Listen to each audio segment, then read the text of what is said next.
1999年之前，所有香港警匪片套路固定，警察等于正义，匪徒等于邪恶，枪战分胜负，正邪必厮杀，最后警方必胜。直到杜琪峰的暗战横空出世，彻底推翻了延续数十年的港片逻辑。在杜琪峰的世界观里，身份定义不了善恶，人心才可以。这就是为什么暗战是港片巅峰，别的港片拍江湖恩怨、枪战热血，杜琪峰拍人性、时间、宿命、知己、遗憾。这也是暗战能够超越时代，成为港片无法复刻巅峰的真正原因。只剩4周生命的华走进银行，他提前约见银行经理，假意拿出房契办理贷款。可当经理打开文件袋，里面没有任何资料，只有一本漫画《黑豹》。漫画主角黑豹孤身抗衡庞大势力，身负恩怨，独行于世，不靠盟友，仅凭智谋完成复仇。这正是华的自我投射。杜琪峰用这本漫画埋下隐喻，他来到银行不是为钱财犯罪，而是一名独行的复仇者，所有行动都是一场精心编排的棋局。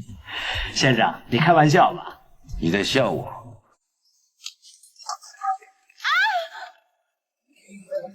谢谢。下班。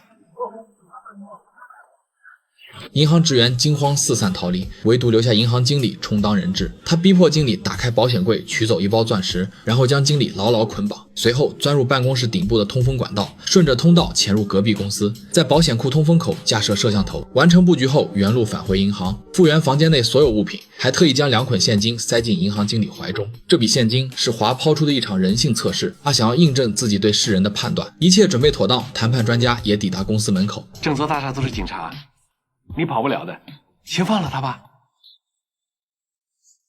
你来干什么？看你有什么要求。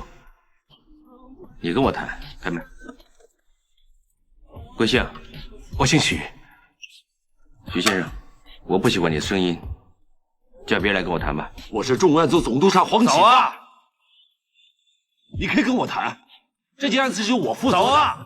他苦心策划这场风波，等待的目标自始至终只有一人：何尚生。何尚生早年是飞虎队精英，后来被调离前线，转入文职，专职谈判工作。影片没有直白交代调动缘由，这是杜琪峰刻意留下的留白。何尚生能力卓绝，思维跳脱，难以适应警队僵化死板的体制规则，长期和上级理念相悖。离开前线意味着一身顶尖本领无处施展，日复一日困在枯燥平庸的工作里。内心深处，他一直渴求一位势均力敌的对手。接到命令赶赴现场后，何尚生想要搭乘电梯直上天台，却被执勤警员阻拦。长官，封锁现场不能用升降机。我知道，现在在几楼？28楼。我从这儿跑上28楼最少要8分钟，这段时间出了什么事你负责吧？你不想负责吧？你不上去没我的事，你上去我要负责呀。快点搞定他，我没时间跟他说了。别死！我现在要去救人，你明不明白啊？我有的时候呢可是要变通一下。叫你负责。你是不是锁了升降机了？啊？有没有钥匙？有没有？没有啊。有没有按钮？没有。你挡着感应器了，往后一点吧。往后一点啊。再往后一点。一番争执过后，警员只能放行。杜琪峰拍摄这段冲突用意颇深，执勤警员重案组的黄启发代表警队里大多数体制内普通人，他们行事第一准则是规避风险，避免背锅，用众人的保守畏缩反衬何尚生敢于承担责任、不拘泥死板规章的特质。同时点名放眼整个警队，能够跟上华思维节奏的仅有何尚生一人。很快，何尚生乘电梯抵达天台，重案组黄启发才气喘吁吁徒步爬上来。天台大门推开，2位主角迎来人生第一次正面相见。杜琪峰选择将2人初次交锋安置在天台，拥有多层隐喻。天台悬于高空，脱离地面，纷杂人群，构建出一处独立封闭的博弈舞台。开阔空间搭配立柱遮挡，天然形成对峙张力。你来了，等你很久了，不好意思啊，堵车。这么远说话不太方便，我能不能走近一点？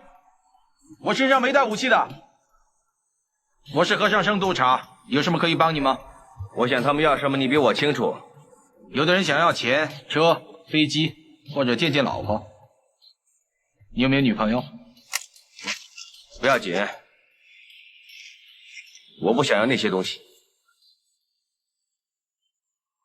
别动！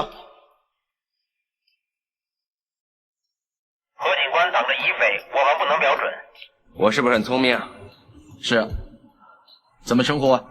查查就知道了。你到底想怎么样？哦，想跟你玩个72小时的游戏。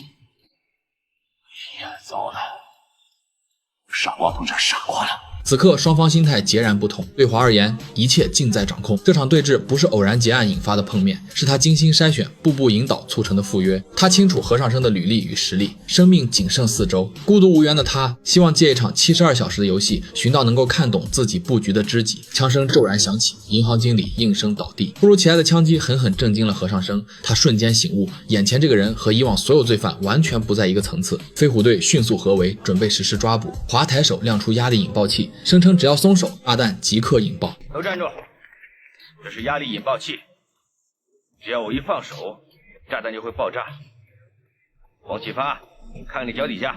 黄启发看见地上的炸弹，恐惧吞噬理智，一心害怕爆炸发生后自己承担责任。现场所有人陷入恐慌，只有何尚生心存疑虑。拿着这个破玩意儿就要我相信你有炸弹？不信？试试看。不信？放手啊！放手啊！我信，别放手。那个炸弹是假的，你怎么知道？你就相信我一次行不行？为什么相信你不相信他？如果爆炸我要负责，不爆炸没我的事。身为一个警察，你能不能勇敢一点啊？你也不知道炸弹是真是假吗？警方只能让出通道，眼睁睁看着华退入通风管道撤离。华离开之后，何尚生上前拿起炸弹装置，外壳赫然印着临时名称。写着什么？什么写什么？甘大兹啊！很多人疑惑，既然心生怀疑，为什么不直接上前抢夺？顶级博弈者不会依靠运气冒险，哪怕只有1/1000爆炸的可能性，他也不能拿所有人的性命赌一把。甘大兹3个字拥有双重寓意，一方面华用零食戏谑警方，所有人被一个零食包装盒吓得手足无措；另一方面，这是留给何尚生的第一道暗号，宣告这场72小时的博弈正式开启，提醒何尚生永远不要用常规警察思路揣测自己。初次天台对局，华全面取胜，他顺着通风管道逃至洗手间，换上提前备好的飞虎队制服，混进警方人群，途中遭遇一名警员阻拦，短暂交手后，华刻意将对方击晕，顺利脱身。紧接着他再度更换装束，他故意在18楼制造冲突，袭击警员，调动全部警力涌向18楼，上演一出调虎离山。全场警察之中，唯有何尚生识破计谋，立刻转身向楼下追击。此时的华顺利摆脱封锁，逃出大厦。何尚生预判对方会搭乘出租车，提前守在路边，化身出租车司机等候。当华拉开车门坐上后座，何尚生率先开口：接下去哪里啊？码头。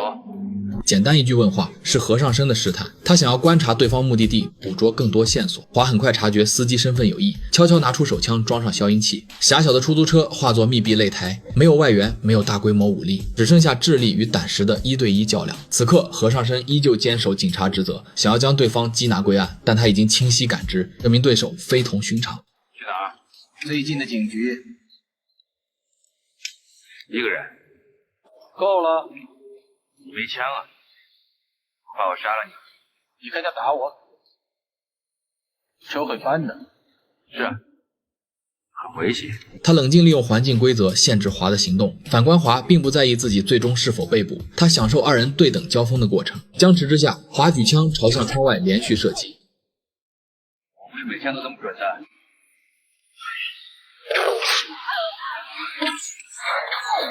前3枪刻意精准打偏，没有伤及路人，足以证明他恪守不伤害无辜平民的底线。但死亡威胁真实存在。我数3下就开枪。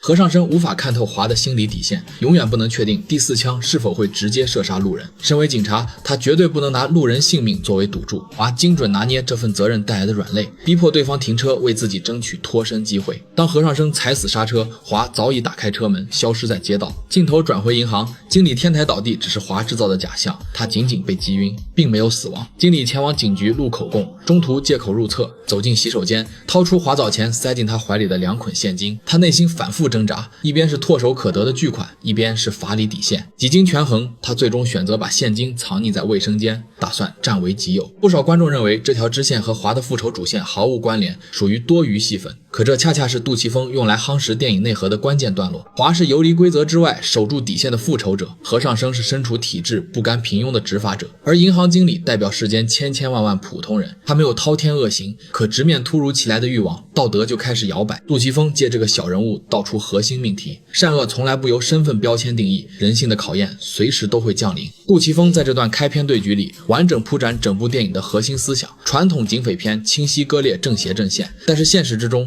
人性充满灰度，武力厮杀只是最低级的对抗，最高级的战争永远是心理层面的暗战。